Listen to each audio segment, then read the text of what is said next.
Listo, Ricardo. Estamos transmitiendo.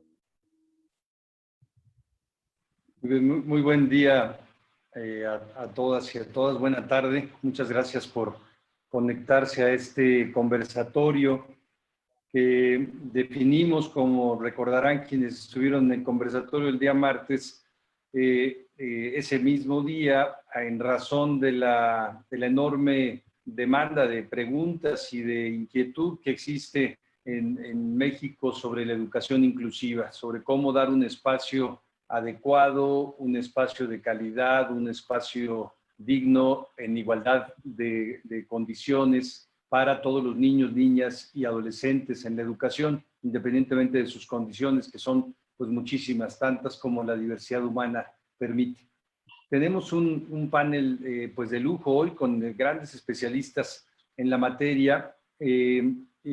Voy a presentarles, después de que tengamos una primera intervención, vamos a tener una primera intervención de la maestra Adriana Pérez Carrión, que es maestra en educación especial y que se ha dedicado pues por muchísimos años, a 30 años, a trabajar de distintas formas con niños y niñas con discapacidades, en escuela regular, en escuela privada, en capacitación para docentes, para padres y madres de familia, en apoyo terapéutico. Nos va a introducir un breve testimonio acerca de la práctica y los retos que tiene la educación inclusiva, y después presentaré a los especialistas en el panel.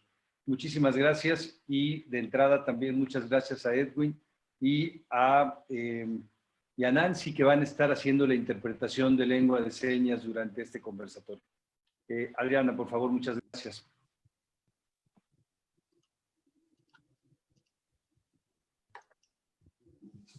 Hola, buenas tardes a todos y gracias a Cipina por la invitación para este breve testimonio. Bueno, yo quiero compartir que realmente en mi experiencia de 30 años ya he visto que hay dos componentes esenciales para abordar la educación inclusiva. Uno es el compromiso personal que nace pues de esa convicción de decir, sí, la diversidad humana es una realidad.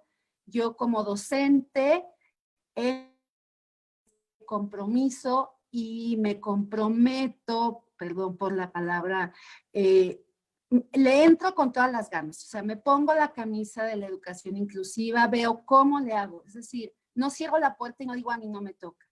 Y el otro componente esencial es la capacitación. Si el compromiso y el corazón me dice, sí, yo quiero aprender a trabajar con la diversidad de mis alumnos, esa es la llave de la puerta que me abre la educación inclusiva. El siguiente componente para avanzar es la capacitación. De clic.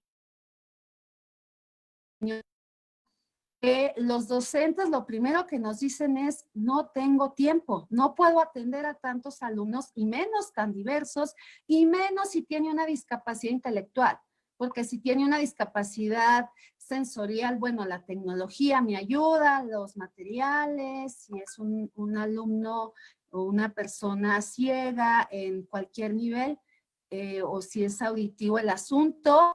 Sin embargo, cuando es discapacidad intelectual, dice, ¿cómo? ¿Cómo le enseño a leer y escribir? No tengo tiempo. Sin embargo, la capacidad de tiempo nos la da la capacidad.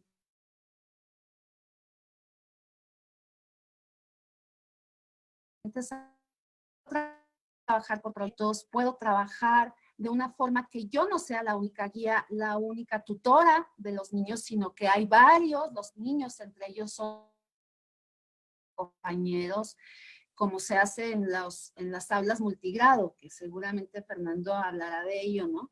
Y de todas maneras, siempre hay una forma de aprender a trabajar desde la diversidad cuando hay el compromiso, cuando nos capacitamos.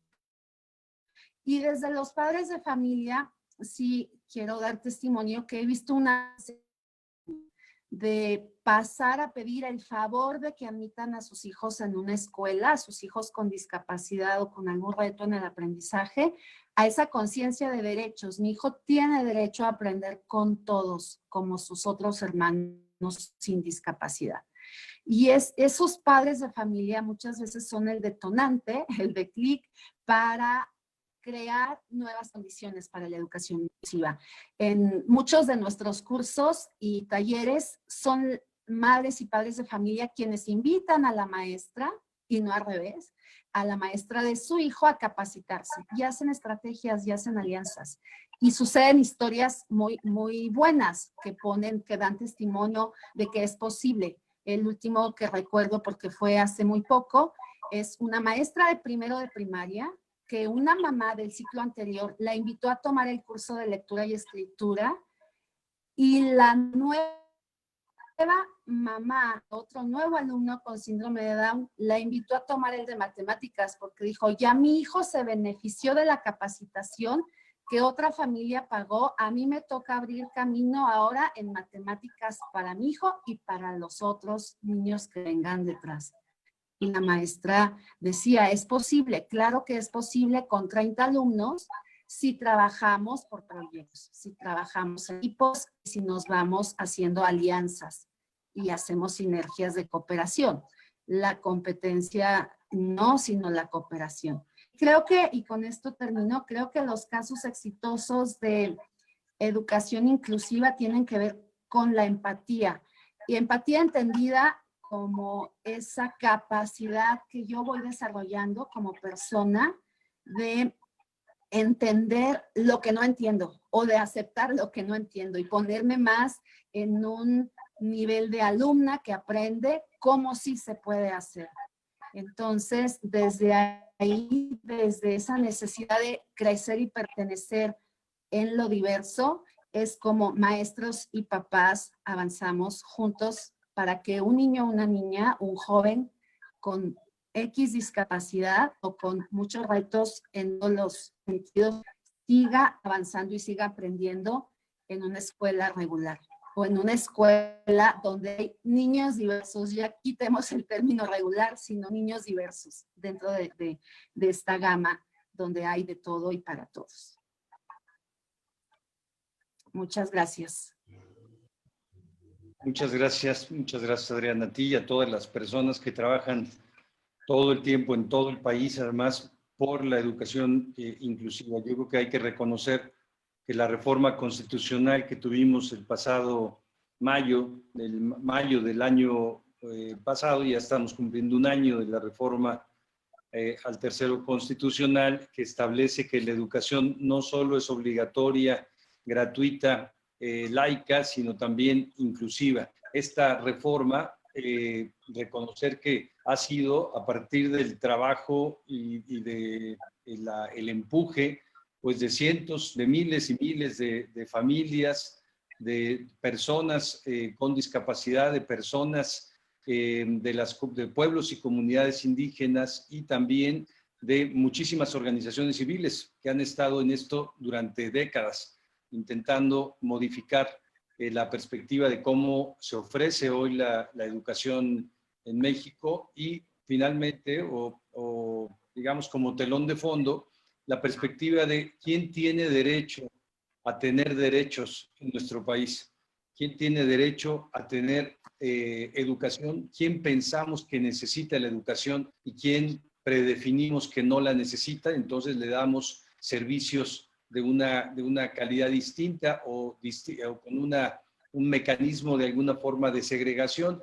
¿Quién tiene derecho a aprender con otras personas? ¿Con quién tiene derecho a aprender una persona? ¿Y cómo reproducimos esta exclusión, estos mecanismos de exclusión que hay en nuestra sociedad y en muchas otras, los mecanismos de exclusión estructurales en políticas públicas, en el entorno social, en la perspectiva cultural y en el nivel familiar, cómo los hemos ido adaptando y cómo hemos hecho que la educación responda a esta perspectiva de exclusión. Necesitamos, como menciona Adriana, por principio, empatía, compromiso, voluntad, apertura a la diversidad y, claro, evidentemente cambios en la política pública y cambios en las dinámicas.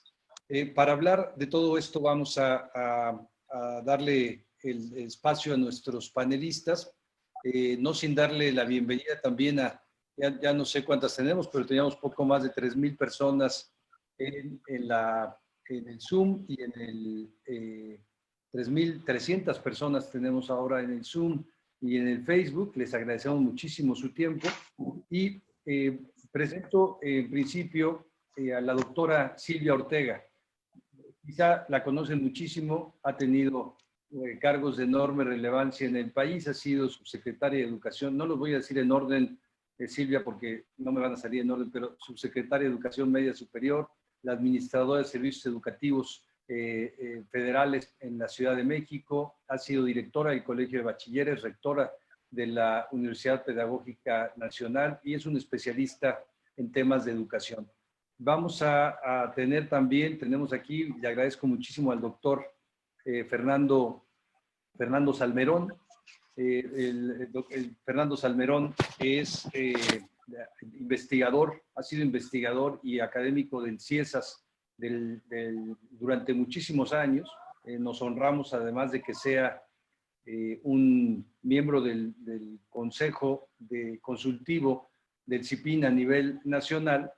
Es especialista en educación intercultural, fue durante muchos años coordinador de la educación intercultural en México desde la Secretaría de Educación Pública, es antropólogo, sociólogo y ha hecho muchísimas investigaciones en temas de antropología sociocultural.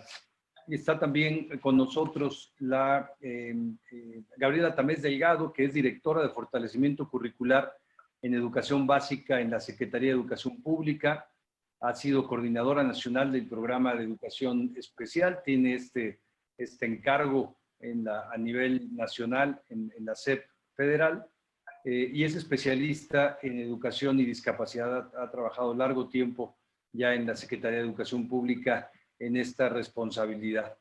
Y también presentar a la doctora Alicia de la Peña, que posiblemente también la conocen muchas de ustedes. Tiene estudios de educación especial en la Universidad de Washington, fundó Servicios Educativos, Familia y Escuela, fue directora de Comunidad Down, fue también directora de la Confederación Mexicana de Organizaciones a favor de las personas con discapacidad intelectual, es directora de Inclusión Educativa ahora en el Colegio Celtic y es una luchadora de muchas décadas y ha aportado muchísimos procesos en ese sentido en muchos lugares del país.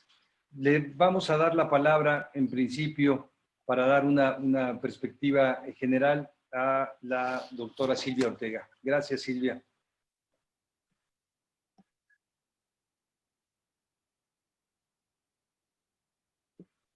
Tienes tu micrófono silenciado, Silvia.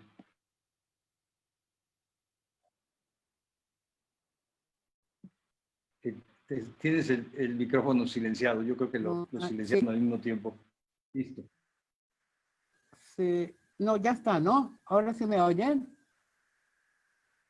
Ya no me aparece en silencio. Perfecto. Ok. Ya se oye perfecto. Muchas gracias. Perfecto. Me da mucho gusto saludarlos. Hace tiempo que no les veía físicamente y miren, ahora tengo la ocasión de verles simultáneamente aquí en esta conversación. Le agradezco mucho a Ricardo que me haya invitado y mucho también la oportunidad, sí, iba yo a contar algunas historias, pero creo que son historias de gran tristeza porque se refieren a los niños y niñas, quiero decir, menores de 18 años, que no terminaron la educación obligatoria.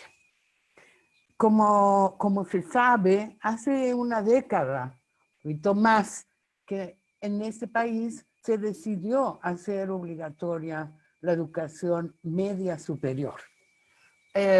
Esto es normal en la mayor parte de los países del mundo, son 12 años de escolaridad y el preescolar.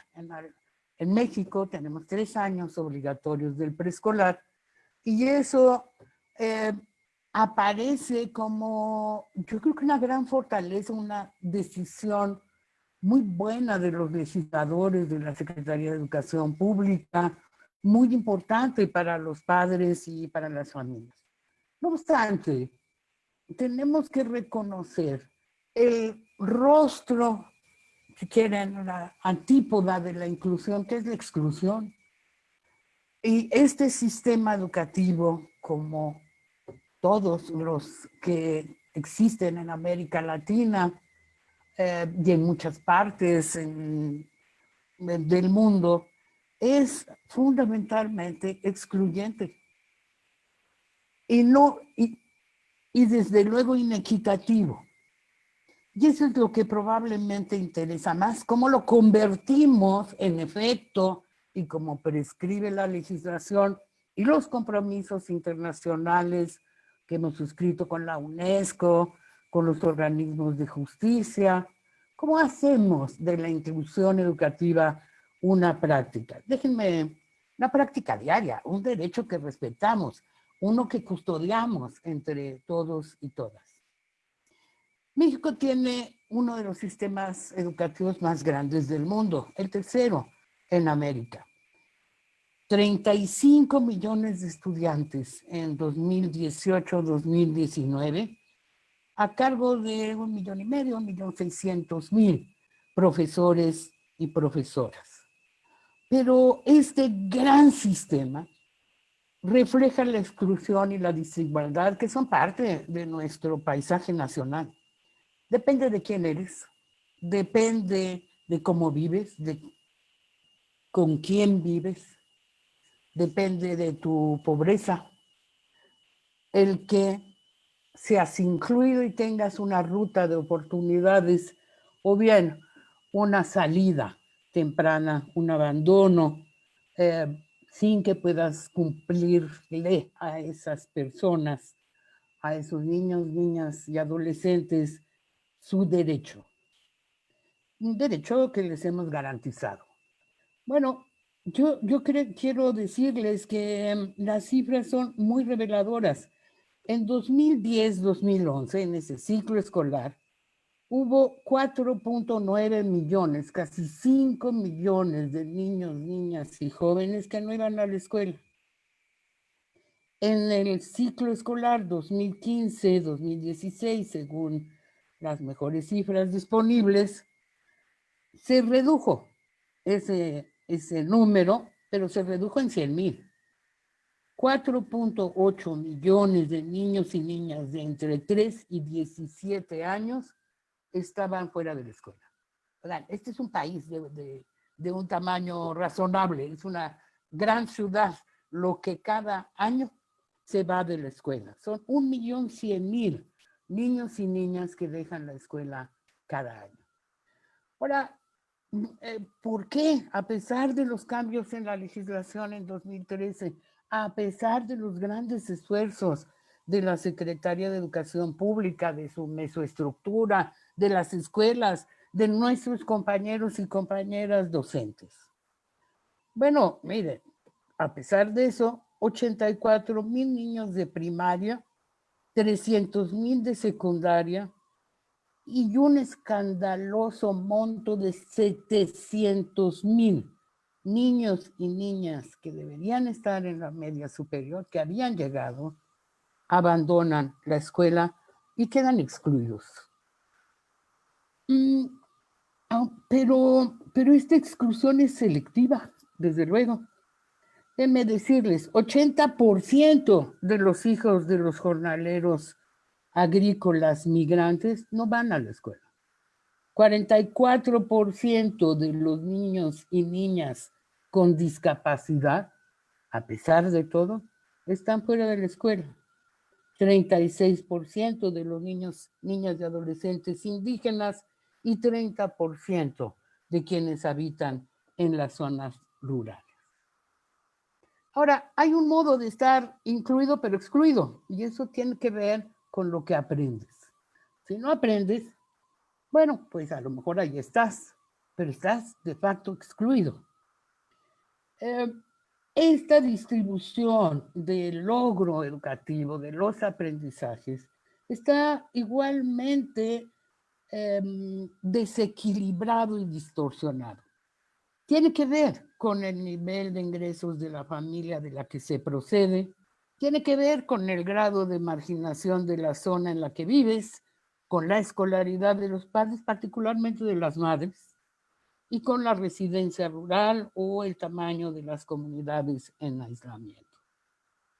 Entonces, pues claro, por muy buenas razones, en el 2019 y frente a esta, yo creo que improrrogable circunstancia, se hace la reforma del 2019 con muy buenas noticias. Se acentúa la inclusión y la interculturalidad como características centrales del sistema educativo nacional que queremos.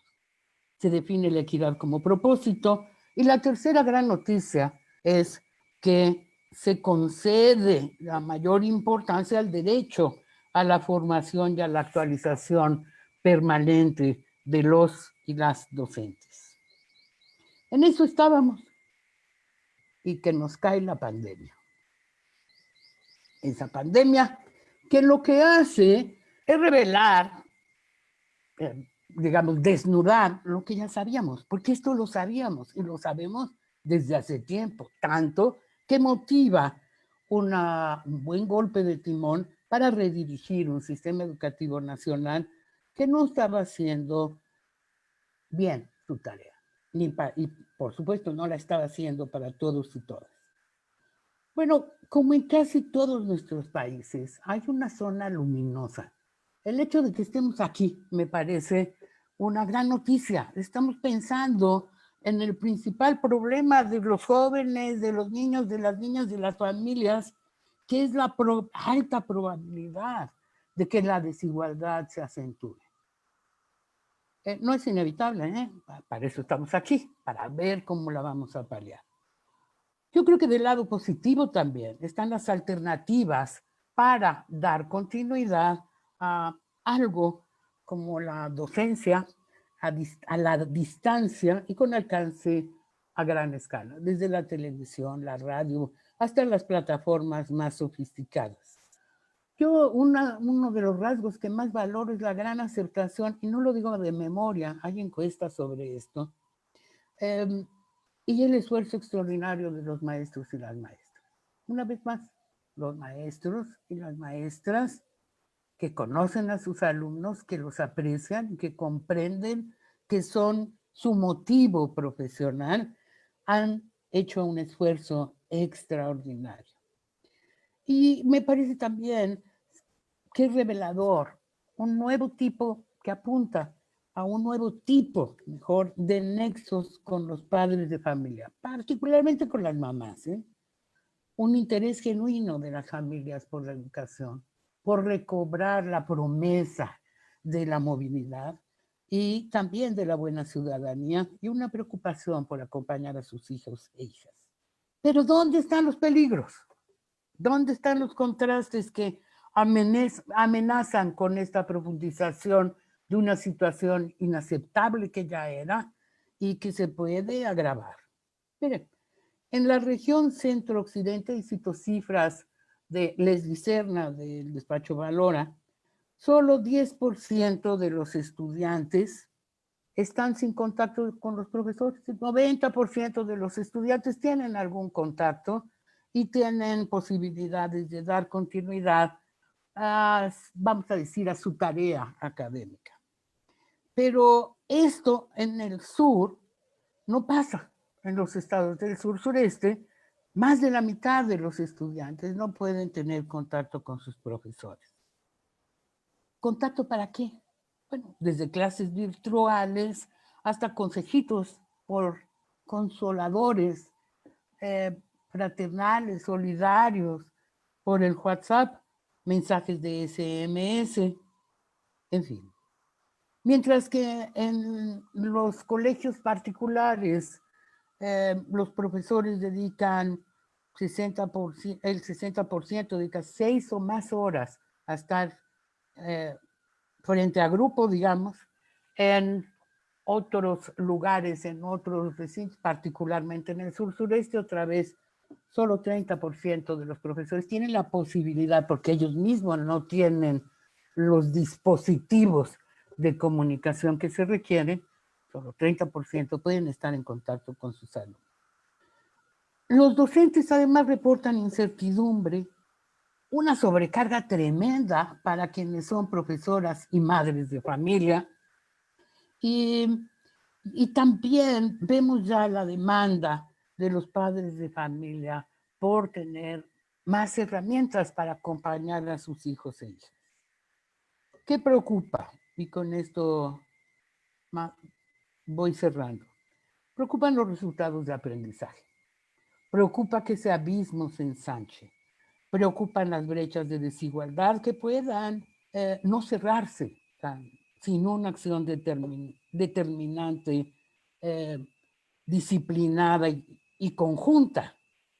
Preocupa que la tecnología, en lugar de residencia, el estrés laboral de profesores y la inequidad de género sean rasgos que ya estaban allí, pero que se magnifiquen.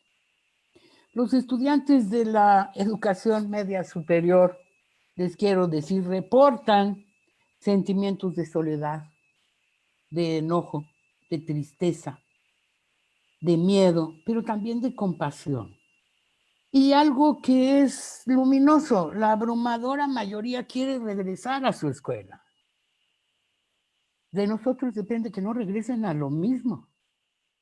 De nosotros depende primero buscarles a todos, animarlos, y esa es parte fundamental de la inclusión.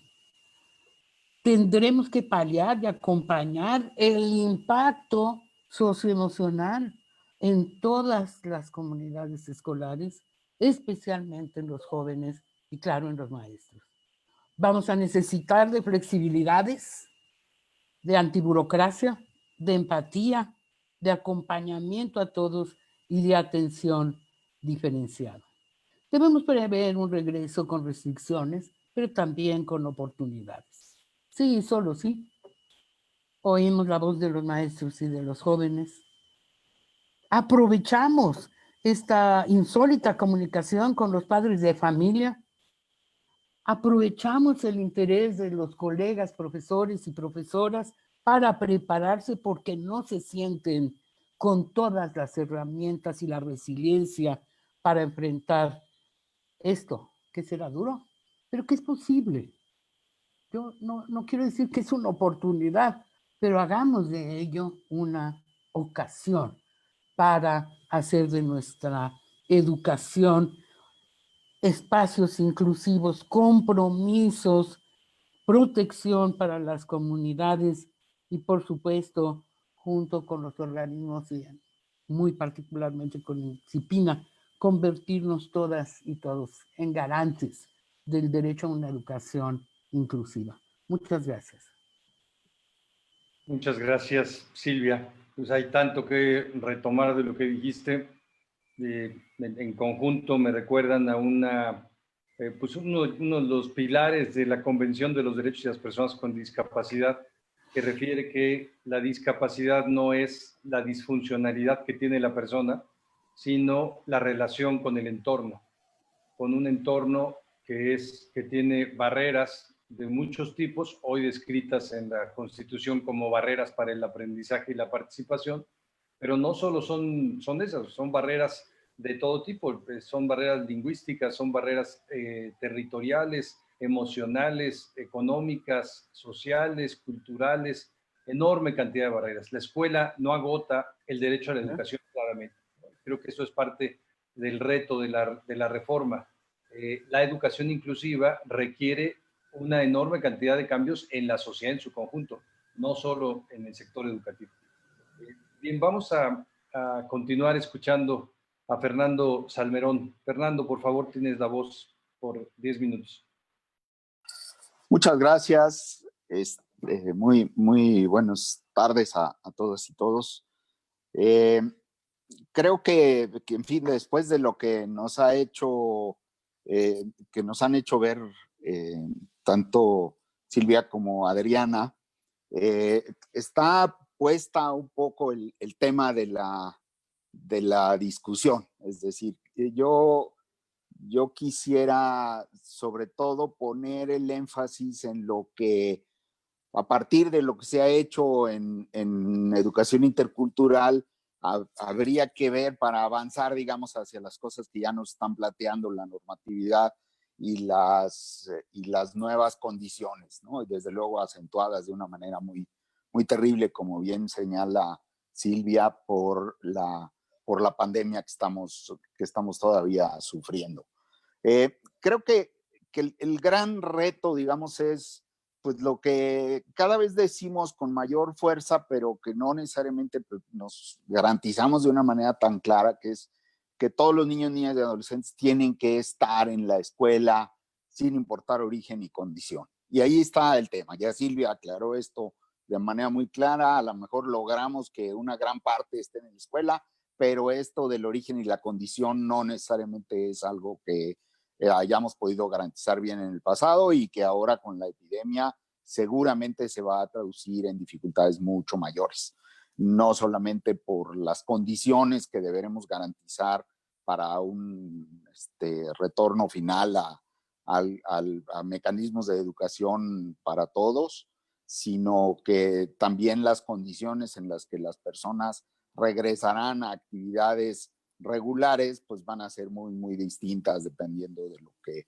ahora está sucediendo. Pero me parece que esto es clave. Ahora, no es suficiente, digamos, no es solo necesario que todo el mundo esté en la escuela, sino que además tenemos que lograr, como se ha insistido mucho también, que permanezca en la escuela y que egrese en los tiempos en los que estaba previsto. Estas son las otras dos condiciones a las que Silvia se refirió con muchísima claridad. Creo que son muy importantes. Y luego, pues tenemos que garantizar que la calidad de la educación que allí recibe, pues también sea relativamente pareja, y esta parejura, pues se debe ver sobre todo en términos de la utilidad que para todos y cada uno de ellos tiene lo que reciben en la escuela. Y ahí es donde entramos otra vez en dificultades muy importantes, porque no es lo mismo las necesidades de todos en cualquier, dependiendo de origen y condición. Y esto es algo a lo que hay que ponerle atención en la escuela, es decir, en las escuelas. No es algo que se pueda resolver, en mi experiencia, desde la Secretaría de Educación o desde las medidas nacionales o internacionales. Es algo que se tiene que resolver en la colaboración directa entre los maestros y las maestras y las comunidades. Creo que Adriana se refirió a esto de manera muy, muy clara al principio. Esto es general para todos, pero es mucho más acentuado en los alumnos que requieren una atención particular a la diversidad, tanto a la diversidad cultural y lingüística como a la diversidad en términos de discapacidad y de otras condiciones, ¿no? Pero ciertamente la discapacidad, y entre ellas la discapacidad intelectual, es un problema muy importante de atender, ¿no?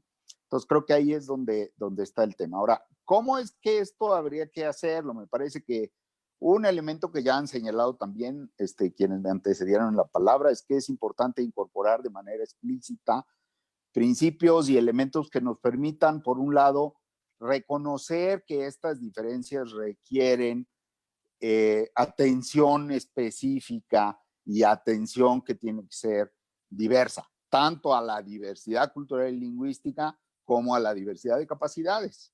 Y esto es un tema fundamental. Y para esto es que quizás lo que resulta clave es que tenemos que comenzar por empezar a pensar en modelos de atención escolar que incorporen esta diversidad.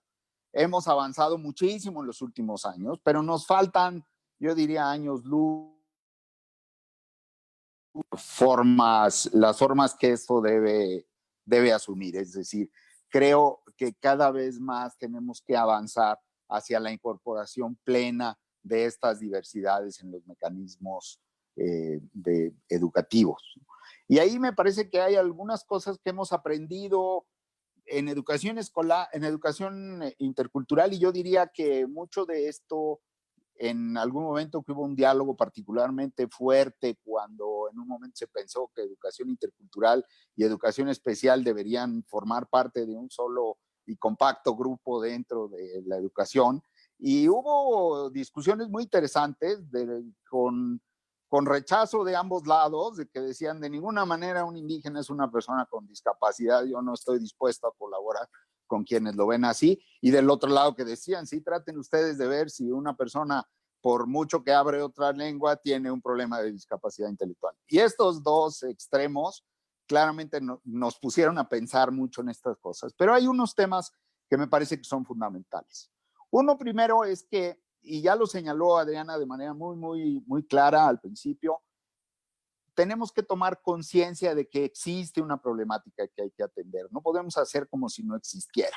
No podemos decir nada más que sí, hay que atender a la diversidad, ¿no? Hay que ver que atender a la diversidad requiere compromisos y requiere también capacitación y requiere una revisión permanente de lo que estamos haciendo. Creo que ahí han insistido mucho los documentos de la UNESCO en el sentido de que estamos hablando de procesos que tienen etapas, pero que también tienen que ser de alguna manera circulares o retroalimentadores de los mismos procesos. Es decir, es necesario explorar qué es lo que sucede y qué es lo que sucede probablemente a nivel de cada escuela, porque cada escuela va a tener condiciones distintas, cada escuela va a tener características distintas en las que puede avanzar hacia la exploración y el análisis de lo que ahí sucede. Pero después, estas mismas condiciones pues tendrán que hacer planes sobre cómo es que esto se hace. Entonces, el primer tema es tomar conciencia de que hay una problemática y que esta problemática tiene que ver, y con énfasis distintos, pero tiene que ver muchas veces con que hay relaciones que son desiguales. ¿Y por qué son desiguales las relaciones? Pues a veces porque hay problemas de discapacidad o problemas sociales de atención a la discapacidad, porque hay problemas sociales de atención a la diversidad cultural y lingüística, porque hay problemas sociales de atención a la diversidad socioeconómica, que también es un tema muy importante. Entonces, este es un primer paso que se dice fácil, pero no se toma fácil. A partir de ahí es que entonces sí podemos comenzar a promover actitudes de respeto hacia estas diferencias y de comprensión, es decir, nadie puede respetar algo que no conoce. Ese es un tema que la educación intercultural ha venido sosteniendo desde hace muchos años. Si alguien no conoce el asunto, pues no hay manera de que le tenga respeto.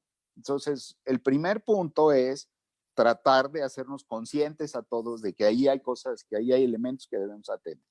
Y luego, esos elementos que debemos atender, pues requieren entonces sí algunos elementos específicos. Tenemos que promover elementos de respeto, pero también tenemos que promover elementos que requieren capacitación de cómo es que se atienden esas diversidades. No todas se atienden del mismo modo y no todas responden del mismo modo a la atención que le ponemos. Entonces es otro tema que me parece clave. Ahora, por otra parte, también creo que hay una cosa que hemos aprendido tanto en educación especial como en educación intercultural, que es que la diversidad tiene que verse como una ventaja pedagógica. El hecho de incorporar y de hacernos conscientes de que tenemos esas diferencias, eso nos da ventajas en el proceso educativo, aunque cueste trabajo, aunque se requiera capacitación, aunque se requiera un compromiso más grande.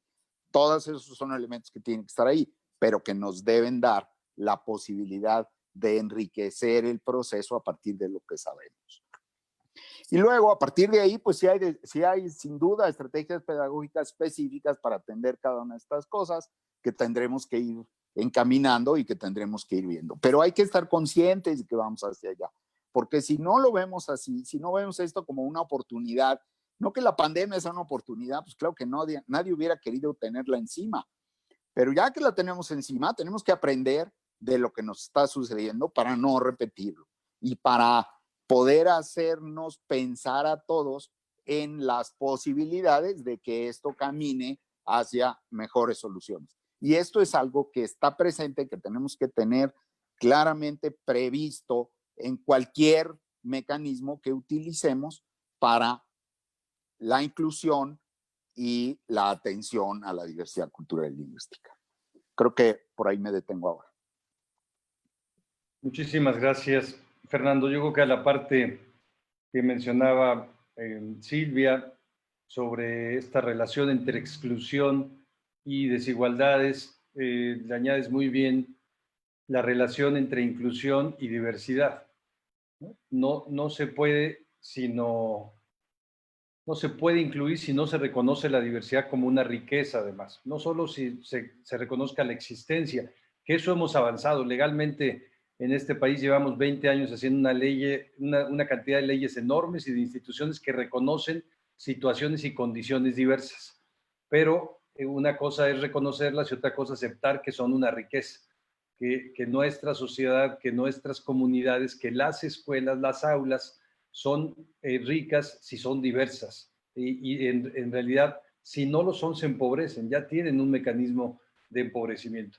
Bueno, antes de darle la palabra a Alicia de la Peña, le doy las gracias. Ahora tenemos poco más de 4.800 personas de prácticamente todo el país. Hay 25 entidades federativas acá conectadas. No las nombro todas, pero les agradezco muchísimo a todas y todos, y también los comentarios. Ya llevamos una enorme cantidad de comentarios que tienen que ver también con lo que pasa directamente en las aulas, en las escuelas, con las barreras para el aprendizaje y la participación, con los maestros, los docentes, las unidades de USAER, las escuelas interculturales, etc. Alicia, por favor, te damos la palabra. Tienes el micrófono apagado. Listo, ¿me escuchas? Sí, te Ok, escucho. muy bien. Bueno, después de todo lo que los participantes acaban de exponer, yo me quiero ir un poco sobre la parte práctica. Es decir, nosotros trabajamos en todas las organizaciones que mencionaste, tratando de capacitar a los maestros, a las maestras, a los directivos, en un cambio de paradigma importante en los sistemas de enseñanza. Entonces, en el momento en que nos enfrentamos a este reto de la pandemia, en que nos vemos obligados a enseñar a distancia en Aprende en Casa, realmente nos ha generado un reto muy importante y es al que yo quisiera referirme en función del poquito tiempo que tenemos. El reto principal es cómo enfocar esta enseñanza a distancia para que los niños no pierdan el tiempo, para que los niños estén atentos y puedan darle un seguimiento y una continuidad a su aprendizaje.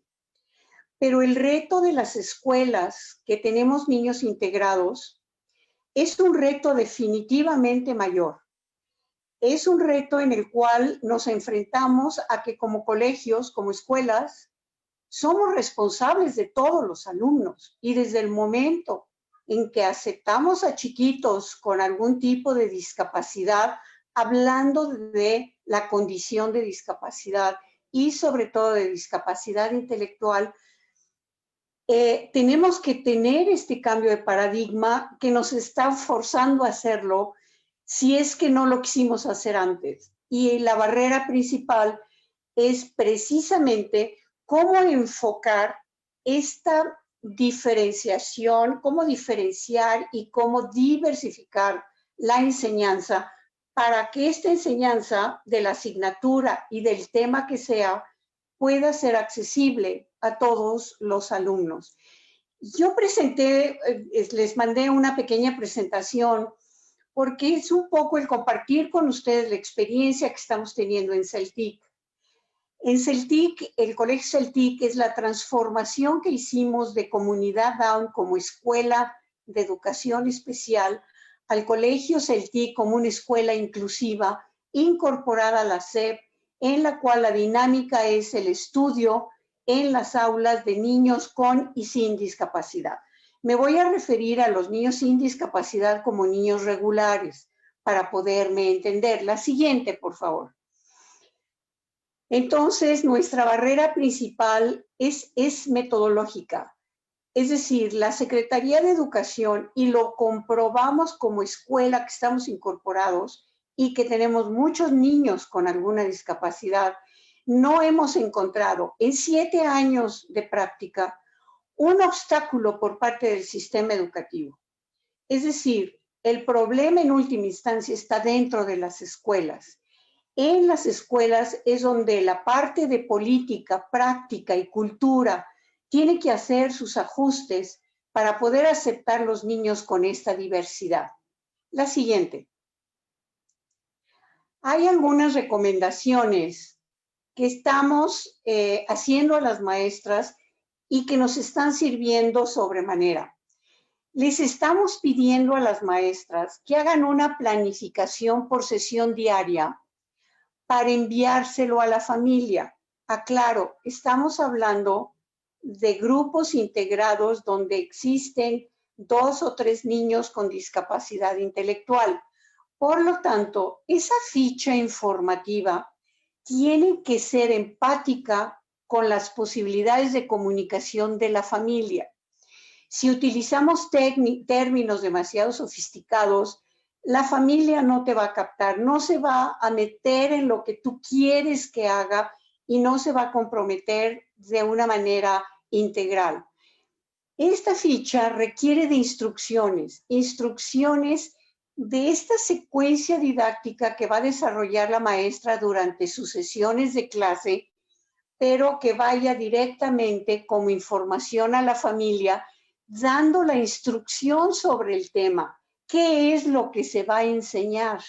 Muchas veces los maestros entran a trabajar con los niños y ni los padres ni los niños saben con claridad qué es lo que van a aprender en esa clase. Por lo tanto, es muy importante esta introducción que vaya acompañada de las instrucciones de cómo esa secuencia didáctica se va a ir desarrollando, de tal manera que los padres conozcan a lo que se enfrentan, los materiales que van a requerir. Y otro punto que nos ha parecido muy importante es que haya indicadores de evaluación. Es decir, ¿qué se espera que el alumno aprenda del tema como aprendizaje relevante y fundamental? Es decir, si un maestro no sabe diversificar, el maestro planifica de manera homogénea. Todos deben de aprender lo mismo al mismo tiempo y ser evaluados de la misma manera. La diversificación lo que nos permite y nos obliga es variar los contenidos para que sean aprendizajes relevantes y fundamentales de la misma asignatura y del mismo tema. De esta manera, tenemos que contar para discapacidad intelectual con los apoyos de la familia. En este gobierno se ha hecho mucho hincapié en la cooperación de la familia con los maestros y con la escuela. Esta está siendo la oportunidad para que los padres verdaderamente colaboren y se haga ese equipo que mencionaba Adriana entre la familia y el maestro. La siguiente. ¿Cuáles son los retos de los maestros? El conocer el perfil de su grupo. Los maestros ya vivieron con su grupo 2 trimestres, por lo tanto ya conocen cuáles son las fortalezas y ya conocen dónde están los puntos de partida para el aprendizaje programado a objetivos más específicos de los niños que pueden presentar estas condiciones.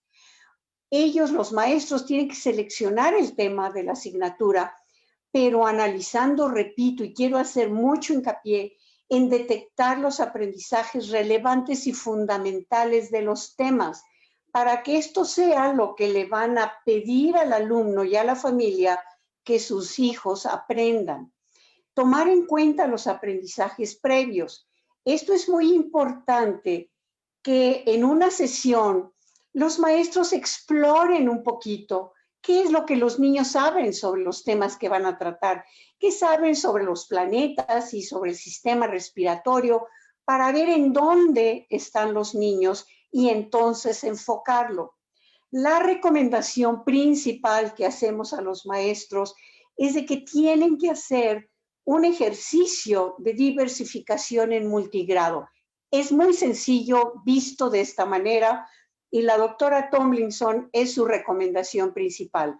poder programar de más a menos complejidad, de más a menos cantidad de trabajo, de más a menos el tiempo requerido. Por lo tanto, yo puedo tener un alumno que aprende mucho, que tiene muchísimo interés en saber de los planetas y va a hacer una investigación y una antología enorme, muy variada, muy enriquecedora. Pero voy a tener niños que necesito que sepan los puntos fundamentales y lo más básico del tema de los planetas. Por lo tanto, este manejo en un ecualizador de más a menos en complejidad, cantidad y tiempo requerido nos permite ver con claridad en qué consiste esta diversificación. La siguiente. Aquí tenemos una foto en pantalla. Este es un chico, es un alumno con síndrome de Down. El hecho de que los niños con alguna discapacidad participen con su grupo, estén en pantalla, es una experiencia verdaderamente emocionante. Es decir, los alumnos crecen todos, saben manejar, van aprendiendo a manejar los requerimientos tecnológicos, los manejos de pantalla y van trabajando de acuerdo a lo que los maestros van dando, pero manejando los ajustes razonables que están requiriendo las asignaturas y los temas para que sea un reto accesible a la condición del niño. La siguiente. Aquí vemos, por ejemplo, una evidencia. Aquí el tema era el eclipse, geografía, cuarto de primaria. Aquí nosotros tenemos la evidencia de este chico con síndrome de Down que nos está poniendo en 4 líneas cuál fue su aprendizaje fundamental y un dibujo que hizo en casa sobre lo que es el eclipse. Yo como maestro puedo sofisticar muchísimo mi enseñanza sobre lo que son los eclipses, pero con que este niño me haya aprendido estos elementos fundamentales, yo maestro me siento totalmente satisfecho. Me está manejando español, está escribiendo, está redactando, está dibujando y está comprendiendo lo esencial de mi tema. La siguiente. Aquí tenemos otras estrategias que estamos manejando en pantalla, que esto se manejaba a nivel presencial también, es utilizar los mapas mentales y conceptuales. Este es inglés. Este es un niño con síndrome de Down en cuarto de primaria. Se está ajustando el contenido a las estaciones porque 2 o 3 niños tenían dificultad en esta comprensión. Se hace un mapa mental en donde los niños van a ir aumentando y enriqueciendo su mapa de acuerdo a la información fundamental que se está dando por parte de la maestra, el apoyo que el familiar, ya sea mamá, papá, hermano o abuelos, están trabajando con los niños, porque esto sí es indispensable. La siguiente, por favor. Y entonces vamos viendo cómo enriquecen sus conocimientos con el tema de acuerdo a sus posibilidades y generan una ficha de conocimiento que puede ser un examen parcial o un examen final con el cual yo puedo calificar porque sé los conocimientos que adquirió este niño y son de acuerdo a sus retos, cuarto de primaria con síndrome de Down. Yo me quedo totalmente satisfecho. Los otros compañeros, sobre todo aquellos que pueden investigar, que tienen muchísimas inquietudes, muchos intereses, pueden irse a la NASA y hacer investigaciones de lo más sofisticados, mismo grupo, mismo tema, misma asignatura. Los chicos que hicieron este tipo de investigación comparten la riqueza de su conocimiento, pero este chico con síndrome de Down también va a compartir toda la riqueza de su aprendizaje en una evidencia que él elaboró conjuntamente con su familiar. La siguiente. De esta forma, lo que esperamos de los maestros es que en esta planificación están en casa. En la casa no tienen los elementos que tienen las escuelas. Por lo tanto, tienen que enfocar sus temas a que utilicen cosas de la casa. Si van a ver medidas, volúmenes, peso, que traigan el kilo de frijol y la taza para medir y lo que mide la mayonesa, qué sé yo. Usar las condiciones de casa. ¿Por qué? Porque los aprendizajes significativos son aquellos que nos van a servir para solucionar problemas y para enfrentar situaciones cotidianas. Esto va para todos los alumnos, no nada más para los niños con discapacidad. Así es como tienen que enfrentar las maestras su clase para que sea accesible a todos los niños en temas de matemáticas que pueden ser muy complejos, pero que si los hacemos de retos accesibles, pueden ser realmente accesibles y muy interesantes para todos los alumnos. La siguiente. Aquí presentamos otro ajuste. Este es un alumno, síndrome de Down, cuarto de primaria. Aquí la maestra está mandando trabajos a casa, haciendo los ajustes curriculares de operaciones matemáticas. Obviamente en cuarto están en centenas, millares, fracciones, 1000 cosas. Aquí este chiquito necesita reforzar lo que es la operación de la resta. Esto es importante, esto es lo que se manda, sobre esto se trabaja y sobre esto se califica. La siguiente, por favor. Aquí tenemos otro ejemplo, se dio todo lo que es el COVID-19, todo lo que es el aparato respiratorio. Lo que se les pide a los niños es, en una figura humana que ellos pueden dibujar junto con su familia, cuáles son los aprendizajes fundamentales. ¿Qué son los pulmones? ¿Cómo respiro? ¿Cómo me debo de cuidar? ¿Qué significa la sana distancia para que entonces el virus no entre a mis pulmones y no me enferme? Ese es el aprendizaje fundamental. Otros chicos, repito, pueden hacer investigaciones muy profundas sobre aspectos médicos y participan y colaboran y enriquecen el aprendizaje. Esa es la diversificación, enriqueciendo el aprendizaje de todo el grupo. La siguiente. Alicia. Sí, aquí nada más termino con esto. Okay. Esto es la biografía.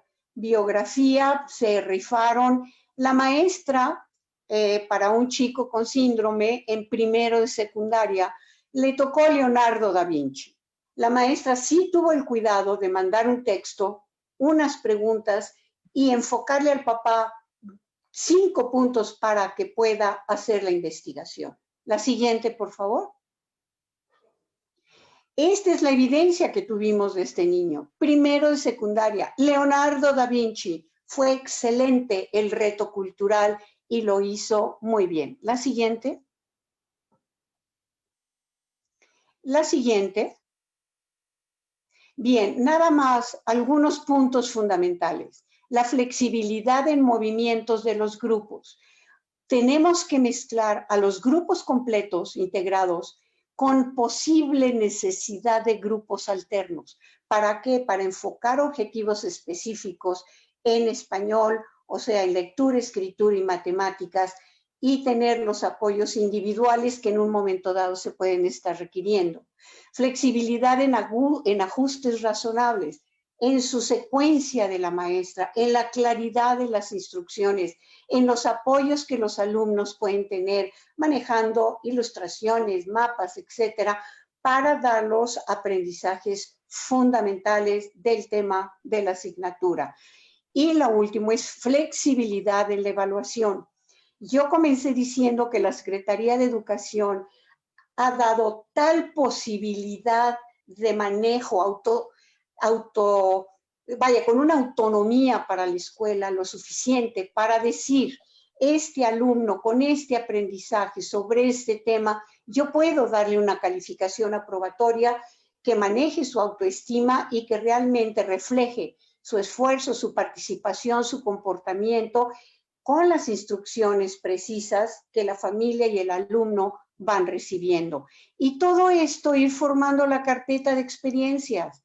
La carpeta de experiencias va a ser la mayor riqueza que todos los alumnos deben de ir construyendo para que en el regreso a clases, sea cuando esto sea, ¿no?, los alumnos puedan exponer lo que aprendieron. Y estos son los elementos que los maestros van a tener para que junto con los 2 trimestres anteriores puedan dar calificaciones y podamos sacar adelante el ciclo escolar. Esto en general es lo que quería yo compartir con ustedes. Muchas gracias. Muchas gracias, Alicia. Vamos a escuchar a Gabriela Tamés antes de después hacer otra ronda para ir respondiendo muchísimas preguntas, inquietudes que han llegado. Realmente son cientos. La última vez que vi teníamos 1,500, pero yo quisiera centrar que hay mucha inquietud, Gaby, sobre si realmente vamos a poder hacer inclusiva la educación, y un tanto referida a niños y niñas con discapacidad. Sí, ¿eso qué va a implicar para los niños y niñas con discapacidad múltiple? Si el mandato ahora constitucional implicará la desaparición total de la educación especial. Y yo quisiera solo decir previamente que recordarán ustedes que un transitorio de la reforma constitucional del año pasado definió que había que hacer una estrategia nacional de educación inclusiva. Esa ya se hizo, ya se publicó, pero es realmente una estrategia que requiere un desarrollo, pues hasta llegar al detalle que acaba de mencionar Alicia.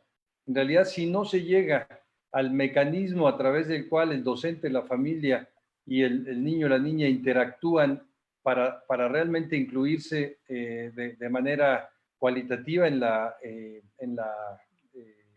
educación, pues la estrategia puede ser una definición general, definiciones generales. Hemos tenido algunas y van cambiando, realmente han ido incidiendo, no con la velocidad ni con la profundidad que necesitamos aún, por eso tenemos el panorama que ya se describió, pero ahora creo que tenemos una gran alternativa. Y yo quisiera decir que igual que los derechos, la inclusión no va en contra de ninguna de las personas. La inclusión solo puede ir a favor de todas las personas, sobre todo aquellos que viven mayormente excluidos. Gaby, por favor, tienes la palabra. Gracias, Ricardo. Buenas tardes a todos. Perdón, Gaby, sí. Te interrumpo un segundo. Voy a irles pasando a los otros panelistas, mientras tú hablas, preguntas que han llegado del público para después de tu intervención. Gracias, Gaby. Perfecto, gracias. Pues buenas tardes a todos. Me da mucho gusto, pues no solo que me hayan invitado, sino que hayas propuesto este panel, Ricardo, y que CIPINA lo esté abordando, ¿no? Porque es un tema que nos interesa a muchas personas que trabajamos en el sector educativo, pero también a muchas familias, que yo de lo que más conozco es el tema de educación especial, así es que a muchas familias que tienen hijas o hijos con discapacidad o con aptitudes sobresalientes o cualquier otra condición que los pone bajo ciertas circunstancias en situaciones de vulnerabilidad en la escuela. Bueno, antes que nada, quiero dar un saludo de parte del subsecretario de Educación Básica, el maestro Marcos Bucio Mujica, que me pidió que les hiciera extensivo el saludo y que obviamente pues está muy contento también de que estemos hablando sobre este tema. Respondiendo a tu pregunta, porque creo que por ahí puedo empezar y me parece que es un buen momento para aclarar el tema. Al día de hoy, por lo menos yo no conozco un documento o algo que señale con puntualidad que hay que desaparecer la educación especial. Creo que esta interpretación de que tenemos que transitar de la educación especial hacia la educación inclusiva, como se dijo en otros tiempos, ha hecho pensar que la educación especial como servicio, como modalidad, como sistema, como profesionales que están para apoyar al sistema, ¿no?, en su conjunto, eventualmente tienen que desaparecer para que todo, digamos, se normalice o se regularice en un tipo de escuela, pues que sea totalmente, como digamos, como estandarizada y abierta a la diversidad con los parámetros que normalmente conocemos. Bajo esa premisa, yo lo que creo que es importante que todos tengamos presente es que si bien es cierto que tenemos que trabajar a favor de que haya una escuela cada vez más incluyente o inclusiva, como le querramos decir, también es cierto que tenemos también que fortalecer otros equipos y otras cosas que están alrededor de las escuelas, y que si estas no están no solo fortalecidas, sino bien intercomunicadas, no podemos hacer que la escuela evolucione o se transforme hacia una escuela inclusiva. Creo que eso es algo importante. Tal vez y también ha generado mucha polémica, no solo en México, sino en muchos países. ¿Qué hacer, sobre todo con alumnas y alumnos que tienen, como ya lo dijo hace rato Adriana, lo menciona también Alicia, qué hacer con estos alumnos que tienen discapacidad intelectual o que tienen autismo o que tienen discapacidad múltiple, sordoceguera, y que para un maestro de educación básica regular, no me gusta usar la palabra regular y estamos tratando de hablar del maestro de educación básica únicamente, pues obviamente pues es un reto porque él tiene que atender a un conjunto de alumnos y no va a poder, porque no va a tener el tiempo y aunque tome muchas capacitaciones y demás, no va a obtener las herramientas necesarias para poder llegar a la especificidad que se requiere. Para eso se requieren los servicios de educación especial. Ahora, como los tenemos, es como servicios de apoyo en básica, me refiero, porque es de lo que estoy hablando ahora. En básica tenemos un servicio de apoyo que cambia dependiendo el estado, la zona escolar, el turno, la región, en fin, muchas características. A veces son servicios que están más presentes en las escuelas, a veces son servicios que hacen como solo algunas visitas a las escuelas, y tenemos un servicio escolarizado, es decir, una escuela donde algunos alumnos llegan y lo que tenemos que trabajar, y aquí creo que me puedo adelantar un poco a lo que viene, que son la formulación de los lineamientos para cómo deben trabajar los servicios de educación especial, es cómo discernir cuando un estudiante, lo deseable sería que todos estuvieran en el espacio regular, pero también es cierto que hay familias que no optan por ese servicio, que optan por un servicio escolarizado de educación especial. Entonces tenemos que ir, yo diría, como transitando culturalmente, éticamente, ideológicamente, normativamente, para que esas dos opciones coexistan y que realmente estén se brinden en las mejores condiciones. Y por otro lado, pues, que la decisión de la familia o del estudiante que opte por un servicio escolarizado, que se ve desde esta mirada, se ve como un espacio, pues tal vez que no es incluyente porque es una escuela de educación especial, pues que tome la decisión con base en criterios que no sean, no sé cuáles sí sean, pero los que no sean es, pues porque en la escuela de allá no me aceptan, porque hay rechazo, porque el maestro no sabe atender al alumno.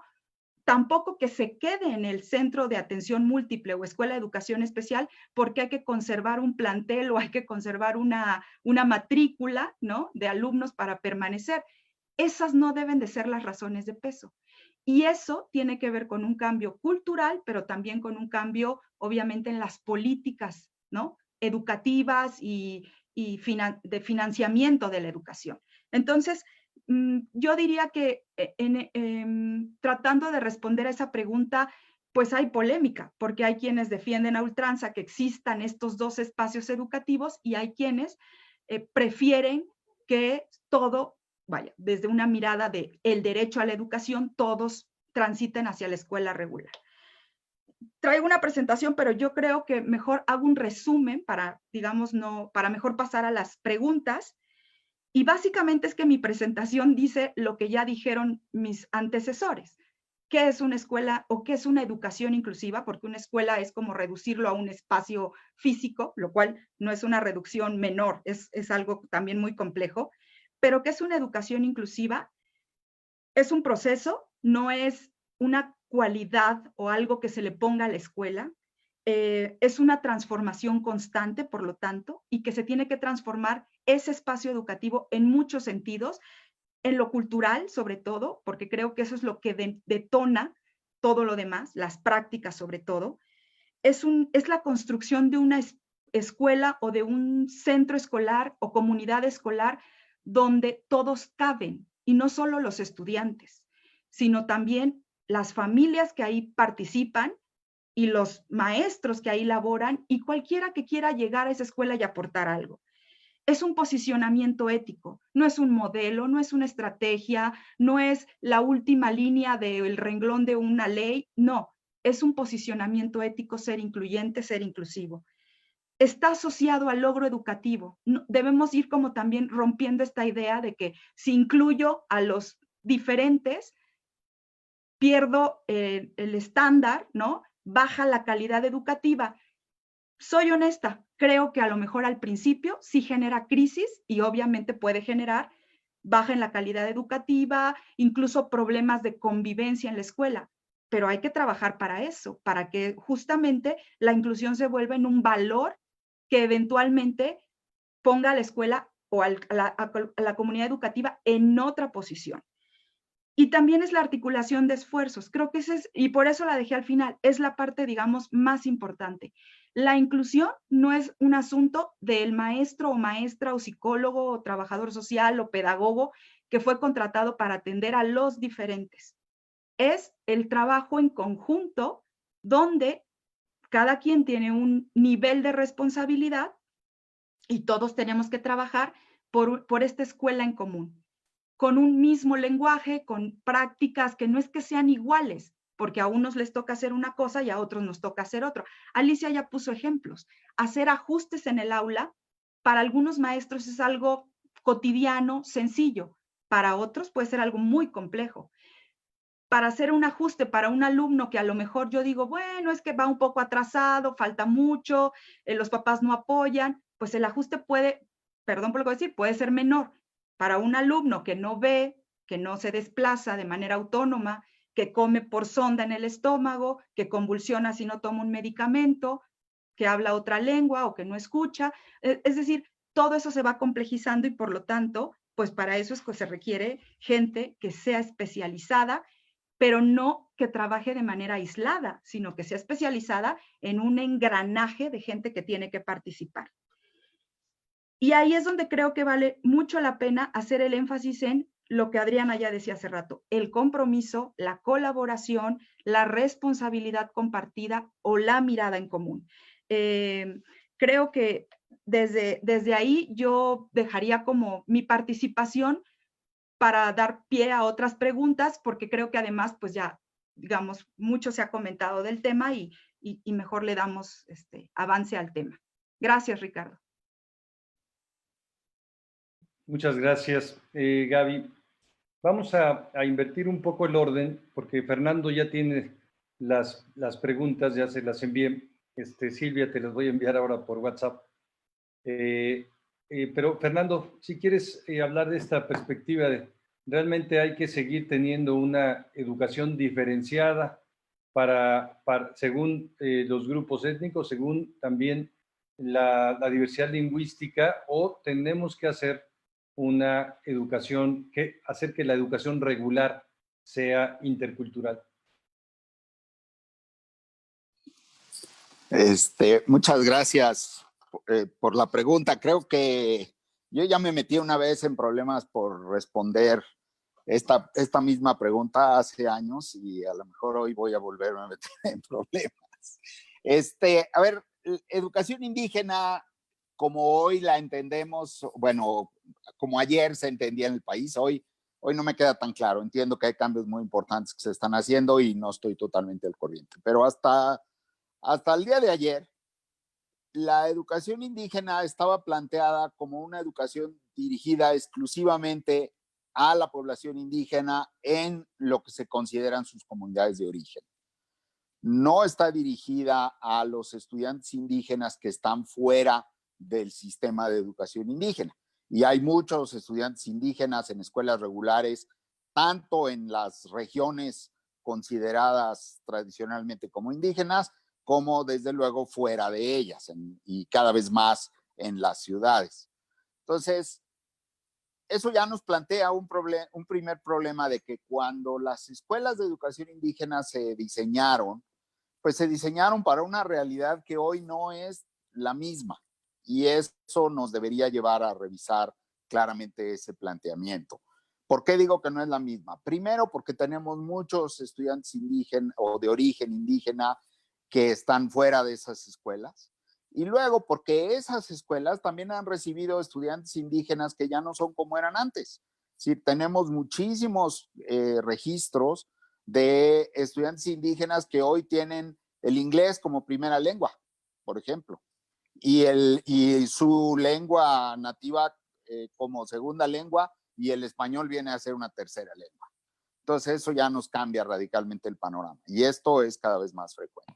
Ese es un primer problema. Un segundo problema tiene que ver con esta discusión vieja de iguales pero diferentes, que es una discusión que debemos tener siempre presentes. Cuando nosotros tenemos la idea de que tenemos sistemas que son iguales, pero que son para grupos distintos, estamos hablando de sistemas de segregación. Lo siento mucho, pero así sucede. Esa fue siempre la crítica en contra de las escuelas de educación especial también. Y creo que hoy las escuelas de educación especial lo han entendido mejor que las escuelas de educación indígena. Entonces, ahí hay otro problema. Entonces, si a mí me preguntan si deberíamos cerrar la educación indígena, como dice la pregunta, mi primer brinco sería sí, pero eso no quiere decir que haya que desaparecerla. Lo que quiero decir es que tenemos que transformarla. Es decir, a mí me parece que sería mucho más útil tener un sistema nacional de educación que estuviera mucho mejor dispuesto para atender a la diversidad, tanto a la diversidad cultural y lingüística como a la diversidad de capacidades, y que tuviera grupos especializados que apoyaran a la atención de esta diversidad en todas y cada una de las escuelas, con independencia de dónde se encuentren. Ese es en lo que se refiere al sistema nacional. Pero por otra parte, también hay una presión muy importante de parte de los pueblos indígenas para tener una educación propia. Y quizás también por allí habría que caminar en algún sentido. En Chiapas, en Oaxaca, en la península de Yucatán, hay escuelas que no están teniendo malos resultados y que están planteando, en Michoacán, que están planteando que ellos deberían tener un sistema educativo propio con sus propias características, en su propia lengua y con un sistema que permitiera equivalencias con el sistema nacional, pero que no dependiera, como hoy muchos lo ven, de un sistema que no los atiende particularmente bien, ¿no? Entonces creo que hay estos tres problemas sí nos tienen que llevar a repensar con mucho cuidado el sistema de educación indígena que como hoy o como hasta hace un par de años existía, ¿no? No digo que haya que desaparecerlo, pero sí hay que pensarlo de una manera mucho más cuidadosa. Y creo que el esquema que están siguiendo, como ahora oíamos justo en el caso de Alicia, algunas de las que eran escuelas de educación especial, hacia donde tenemos a todos los alumnos en una sola base educativa, pero con atención particular que viene no solamente de especialistas, sino también de una relación muy, muy cuidadosa con los padres, con los papás y las mamás y con la comunidad. Eso nos puede abrir un espacio realmente muy, muy interesante de trabajo para incorporar a las diversidades en la escuela. Entonces creo que sí habría que repensarlo y caminar hacia un sistema mucho más abierto, que no segregue, que es la gran crítica, ¿no?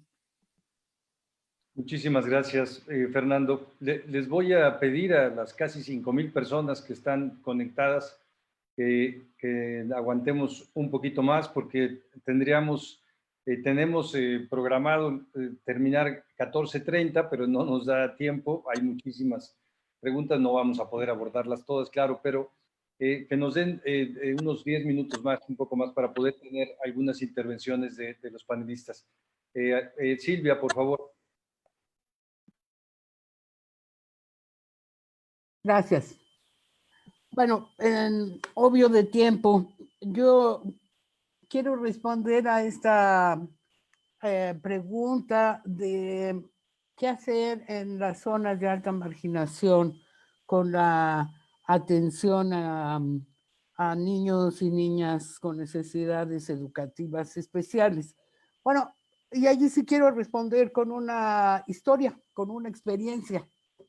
Hace unos años, un grupo de investigación de la OCDE encabezado por David Instance y con Francisco Benavides, algunas compañeros y compañeras de aquel entonces Distrito Federal, hicimos una investigación sobre innovación en educación y participaron muchas escuelas presentando sus paradigmas que desde luego no serían no transgredían las normas, pero constituían genuinas innovaciones decididas desde la escuela. Y lo mejor de lo mejor estuvo en una zona muy marginada, en Iztapalapa, en un campo, y, que además era vecino de una escuela de las llamadas regulares, pero que tenía unos años. Bueno, yo creo que todo lo que dijeron mis colegas Adriana y Alicia, allí se reflejó. Fue una decisión de las comunidades, muy, muy inspirada por las madres de familia de ese barrio, muy agresivamente conquistado con la supervisión y las jefaturas de sector que se solidarizaron cuando entendieron, muy determinado por los estudiantes que asistían a la llamada escuela regular. Y realmente la forma en que remodelaron una pedagogía para convertirla en una pedagogía de la inclusión que benefició a todos y todas, ganó no era concurso, pero ganó el lugar más relevante cuando se registraron las genuinas innovaciones. Sí, son los maestros y las maestras, y no hay que más darse una vueltita a la normal de especialización y ver allí cómo se va forjando el carácter de un buen maestro, de una buena maestra. Se puede, y creo que así como hay niños y niñas con discapacidad o con necesidades educativas especiales, síndrome de Down, etcétera, con familias con más posibilidades, las familias que habitan en estas zonas marginales tienen toda la posibilidad de organizarse, actuar como comunidad y aprovechar esta circunstancia, esta riqueza, y sí, de verdad que no es una metáfora ni un lugar común, sí aprovechar la ventaja pedagógica que te da la diversidad. En cuanto a las barreras de aprendizaje, un dato solamente para no tomar demasiado tiempo. ¿Cuáles son las barreras de aprendizaje más visibles en esta pandemia? Bueno, obviamente el acceso. Obviamente, allí están todos los datos, no son solo para México, sino para los países de renta baja y renta intermedia. Y los abismos realmente no es nada más tener una computadora ni internet, es tener otro conjunto de condiciones que están muy bien estudiadas y que muestran ahí la gran desigualdad en el acceso. Pero el dato que quiero informarles a ustedes es que en esta encuesta que he estado citando de la Licerna, los propios alumnos encuestados reportan que no están aprendiendo. La abrumadora mayoría. Y están sumamente preocupados, y ojalá que no estuvieran, por la calificación, por la posibilidad o casi certeza que tienen de que van a reprobar, y en consecuencia hay un grupo importante que está, bueno, sí, un grupo importante, que está pensando en no regresar a la escuela después de la pandemia. Yo creo que eso es absolutamente grave y me parece que no es una responsabilidad solo de la escuela y de los maestros, es una responsabilidad colectiva, y a eso me refiero de verdad, de las organizaciones, las personas comprometidas, en fin, las instituciones. Tenemos que no dejar a nadie atrás, pero tampoco afuera, como bien dice lo que una de las láminas de Alicia. Yo eso es lo que tendría que decir. Gracias. Muchas gracias. Yo creo que hay muchas también para Alicia y el mecanismo. Yo creo que hay una que puede centrar mucho diversas inquietudes de las personas que han puesto comentarios. Y eso, ¿qué estrategias debe tener la escuela y debe tener el docente para hacer de la diversidad un recurso pedagógico? No solo para gerenciar la diversidad, digamos, sino para hacer la diversidad en el aula un recurso pedagógico. Bien.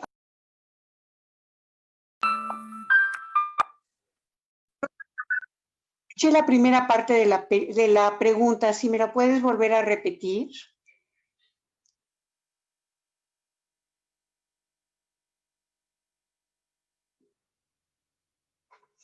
¿Sí? Disculpa. En términos generales. Sí, ¿qué estrategias debe tener una escuela o los docentes de una escuela para hacer de la diversidad un recurso pedagógico?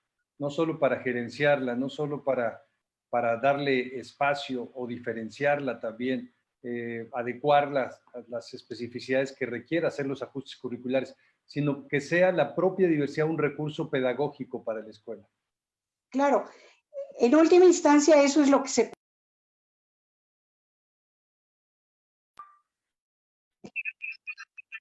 sea la forma de enseñar para todos los alumnos. Yo la dificultad que veo es que en México nos come la historia. Gaby también no me dejará mentir, esta parte de inclusión que antes era integración es a partir de 1995.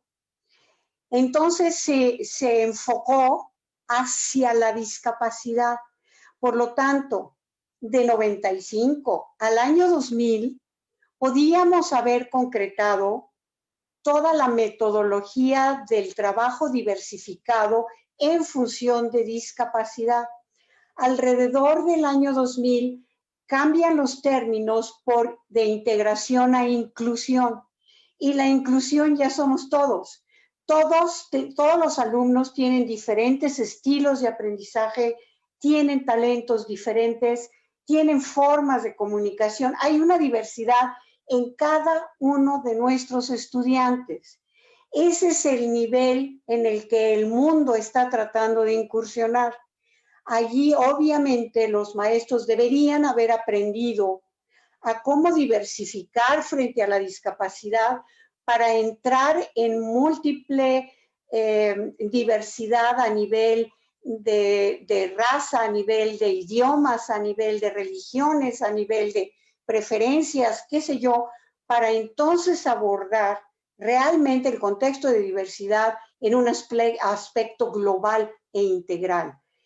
Entonces, el riesgo que nos corremos los que trabajamos por la discapacidad es que está el reto de la diversidad de todos los demás problemas y grupos, que la discapacidad pudiera correr el riesgo de volver a quedar al final de la línea. Y esto es lo que no queremos que suceda, sino que la discapacidad siga siendo el tema prioritario de las escuelas y junto con la diversidad ir aprendiendo a respetar las diferencias de cada uno de los alumnos, independientemente de la causa, la razón o lo que motiva.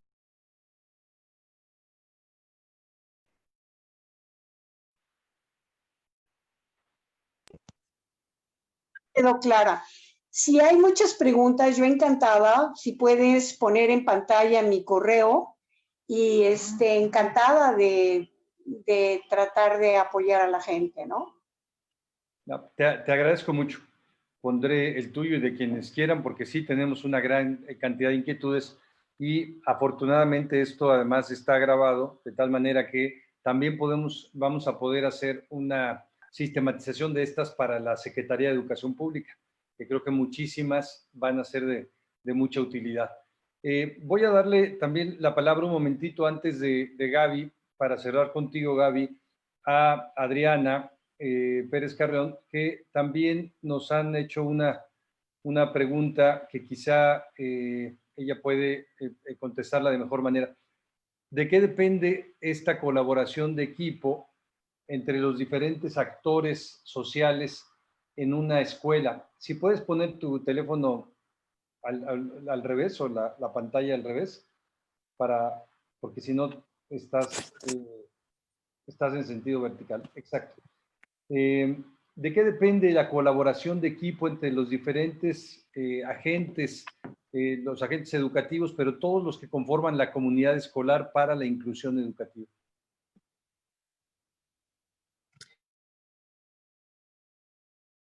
La pregunta es muy buena. Creo que depende todo de la parte humana de cada quien. Y ahí entra la sensibilización, que no pasa solamente por entender que es un derecho, por entender el concepto, por saber ya lo que tengo que hacer, lo que me piden las políticas públicas en cuanto al mandato, la ley, etcétera, sino por querer y por poder yo tocar mi parte humana. Es decir, a mí, ¿qué me implica tener un alumno indígena en mi salón?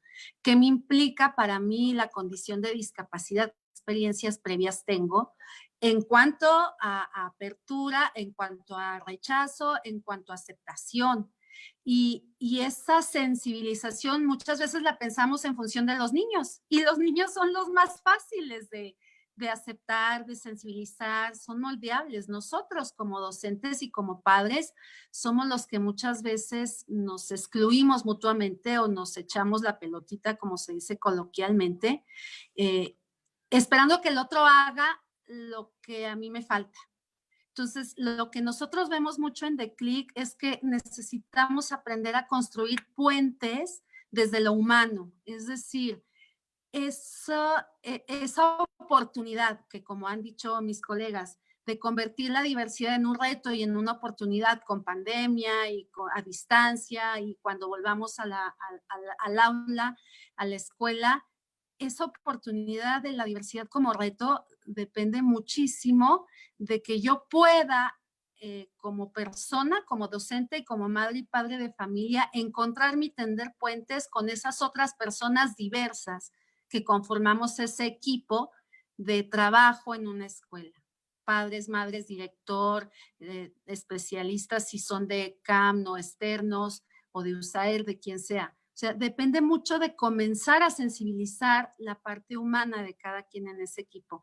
Y apoyo la moción de Fernando de crear un sistema nacional de educación en la diversidad. Sería buenísimo, porque estamos en un punto donde muchos nos sentimos, me incluyo, donde nos sentimos un poco con todas las posibilidades.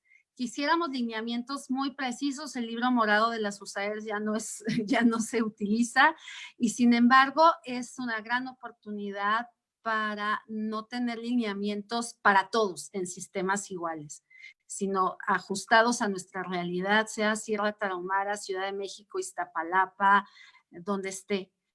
Como dice Silvia, se puede, hay experiencias que lo validan, que lo comprueban, y hay que tocar nuestra parte humana de sensibilidad para hacer equipo. Hay que dejar de confrontarnos y empezar a cooperar desde lo que cada uno puede aportar, desde lo que cada uno sabe, desde lo que cada uno le representa la diversidad del alumnado, y hacer alianzas. Lo que yo no sé, quizás lo sabe mi compañera de junto que tuvo a este mismo alumno el año pasado, o la que viene, que no quiere tenerlo, empezarle a invitar para que aprenda a hacer todo este aprendizaje diversificado.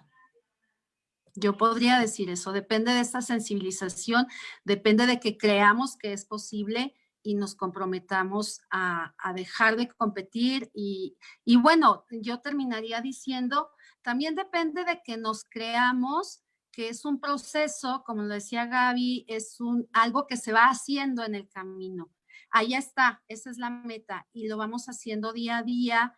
Y está bien equivocarnos porque estamos aprendiendo. Es algo que yo trabajaba mucho con mis alumnos en preescolar. O sea, es normal equivocarnos en el proceso de aprender a hacer educación inclusiva. Lo que no se vale es quedarnos en el error y decir, pues yo no sé y a mí no hay nadie que me enseñe y yo no puedo por esto y esto y esto y esto. O sea, es un proceso y depende de que nos toquemos esa parte humana para hacer equipos y alianzas. Espero haber contestado hasta ahí. Muchas gracias. Yo creo que ahí ha habido una coincidencia, no solo en lo que ustedes plantearon aquí, sino en muchísimas de los comentarios. La primera barrera que existe para la inclusión, para la educación inclusiva, es el paradigma cultural que tenemos. Es la falta es que la exclusión, la perspectiva de segregación, también decía Fernando, la tenemos inculturada, la tenemos estructural, la tenemos en las instituciones, está un poco en el ADN de la sociedad también, y esa es una primera cuestión a trabajar muy complicada, pero sin la cual no se puede dar esta educación inclusiva. Gaby, por favor, cerramos contigo. Sí, bueno, me mandaste una pregunta, me voy a enfocar en ella y trataré también de cerrar algunas ideas que no dije en la primera parte. ¿Cómo se está promoviendo la educación inclusiva desde los programas de estudio en educación básica? Pues yo diría de manera así muy general, digamos, preguntan aquí que en el trabajo práctico, yo diría como dos grandes vertientes. Por un lado, los planes de estudio de educación básica y seguramente no solo los de básica, los de media superior y seguramente los de también algunas o muchas carreras de educación superior, tienen elementos curriculares en términos de contenido, pero también en términos de habilidades que esperamos desarrollar en los estudiantes, que están enfocadas hacia el desarrollo justamente de esta cultura incluyente o inclusiva. Es decir, son temas que se tocan desde diversas perspectivas, desde la formación cívica y ética, pero también desde el reconocimiento de otras lenguas, pero también desde la parte histórica, ¿no? Cómo los estudiantes tienen que ir entendiendo que esto de los derechos humanos, pues no es algo que surgió así nada más de la nada o por capricho de alguien, sino tiene todo un proceso. Entonces, todos estos elementos, digamos, teóricos, conceptuales y que además se convierten en un contenido que se puede poner en la práctica, pues está puesto en el currículo. Ahora, cómo lo entienden los maestros y cómo lo llevan a la práctica los docentes, ese es, digamos, otro reto, pero está puesto ahí. Eso sería, digamos, para todos los estudiantes, ¿no? Y por otra parte, en la parte de cómo hacer que el currículo que al final de cuentas norma los aprendizajes que hay que aprender a través de los grados escolares, ¿no? Sobre todo en básica porque existe un solo currículo a nivel nacional que te establece, pues, cuáles son los aprendizajes que los estudiantes tienen que ir desarrollando conforme avanzan en los ciclos escolares. Y no solo cómo avanzan, sino cuáles son las asignaturas que se convierten obviamente en las prioridades educativas. Por eso están ahí puestos como estos grandes contenedores de aprendizajes o de conocimientos. Lo que tiene que hacer el docente, obviamente, primero, conocer el currículo. Segundo, conocer a sus alumnos. Y yo creo que ahí, en una de las reflexiones que en las últimas semanas he tenido como muy presente por lo que he escuchado que dicen los maestros, y me remito a los maestros de educación especial de apoyo, porque los maestros que están frente a grupo de manera más natural lo hacen, ¿no? Ellos están todo el día frente a los alumnos y además tienen aquí el currículo, a veces lo usan más, lo usan menos, pero aquí lo tienen como un referente. Pero el maestro que viene y apoya y que está, digamos, como, no sé si es la palabra más afortunada, pero está como un poco periférico a lo que sucede en el aula, pues obviamente podría, no digo que suceda siempre, pero podría no conocer a profundidad a sus estudiantes, que son parte, obviamente, de lo que a él sí le toca hacer. Entonces, creo que esto a mí me permite reflexionar un poco que para poder hacer sugerencias del trabajo, tanto en la escuela como ahora que estamos enfrentando este reto de la educación a distancia, los maestros de entrada tienen una herramienta muy poderosa, conocen a sus alumnos, pero si no los conocen, pues están en una situación de desventaja, porque entonces las familias, pues no voy a decir que todas funcionan exactamente igual, porque obviamente no lo es, pero las familias seguramente sí conocen a sus hijos. Y entonces dicen, no, mi hijo sí sabe hacer eso, ¿por qué la maestra no lo tomó en cuenta? O el maestro, ¿por qué no lo sugirió? Entonces creo que ahí usar esos dos elementos, qué me marca la norma curricular y qué conocimiento tengo de mis alumnos, es lo que el maestro tiene que traducir en lo que llamamos ajustes razonables, o antes les decíamos adecuaciones curriculares. ¿Cuál es la diferencia? Que la adecuación curricular está muy centrada en el currículo, en qué cambio del currículo, el acceso para llegar a estos conocimientos o la parte sustantiva del currículo. Cuando hablamos de los ajustes razonables, pensamos en una mirada más amplia, ¿no? A lo mejor no tengo que intervenir en cambiar cosas del currículo. Vaya, el currículo no lo puede cambiar el maestro porque ese está estandarizado y publicado. Lo que puede cambiar es la forma en que baja el currículo a las prácticas, a la didáctica, a lo que sucede en el aula. Hay otro elemento que es importante y que no debemos perder de vista. El currículo, al final de cuentas, norma los conocimientos. Entonces, por eso es tan importante el cambio cultural y el cambio cultural que trasciende a la parte política y de prácticas.